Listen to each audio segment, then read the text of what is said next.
Imagine being locked away in a small prison cell for 27 long years. A tiny, cold space where time moves slowly and the world outside fades into silence. Why? Because you dared to dream of freedom. Freedom not just for yourself, but for your people, your country. That was the harsh reality for Nelson Mandela. But Mandela's story is not one of hate or bitterness. No, it's a story of strength, resilience, forgiveness, and hope. He was born in 1918 in the rural village of Mvezo, South Africa, not as a leader, but as a boy with dreams. Dreams of dignity and freedom. His journey to greatness began with the quiet courage of a village child, one who believed deeply in justice. It didn't take long for Mandela to see the truth, the injustice, the cruelty.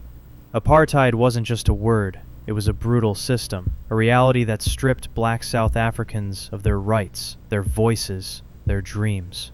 Mandela was born into royalty. His father, Godla Henry Mafekanyiswa, was a respected chief of the Thembu tribe. But when he defied a colonial magistrate, he lost his title, his land, his position. The family moved to Kunu. There, young Mandela herded cattle, listened to tribal tales under starlit skies, and began to dream. Not yet of politics, but of respect, of dignity, of freedom. He was the first in his family to go to school. His English teacher gave him the name Nelson. Later, at the University of Witwatersrand, he joined a protest and was suspended. He refused to apologize, walked away. In Johannesburg, he worked as a clerk and as a security guard, but the injustice, it followed him. He joined the ANC, helped form the Youth League, organized marches, led protests. Then came Sharpeville, 1960. Peaceful protesters, gunned down, 69 people, many shot in the back as they ran. Mandela knew peace was not enough. He helped form Umkhonto we Sizwe, the Spear of the Nation, targeting infrastructure, power plants, railways, symbols of oppression. But then, he was caught. Sentenced to life, Mandela was locked away. Robben Island, cold, stone, isolation.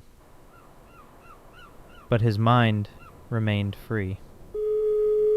He studied, he taught, he grew. Even prison guards began to respect him.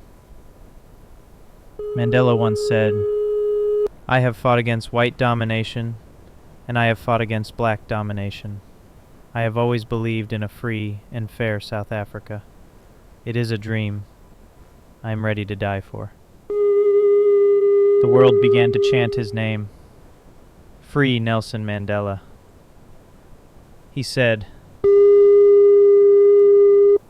Then came February 11th, 1990. After 27 years, Mandela walked free.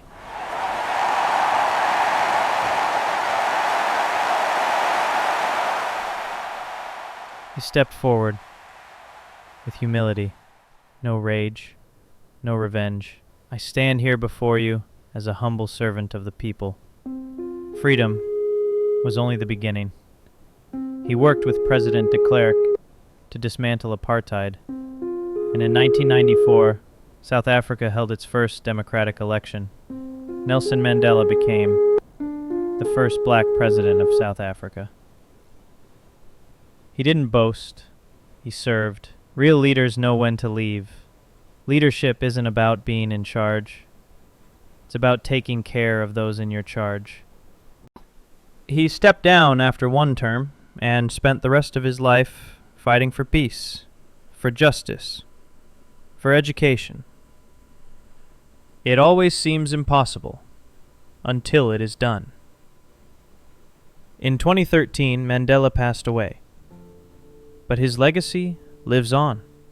He didn't just fight for freedom. He fought for the soul of humanity. True leaders rise above hatred, with forgiveness, with love, with vision,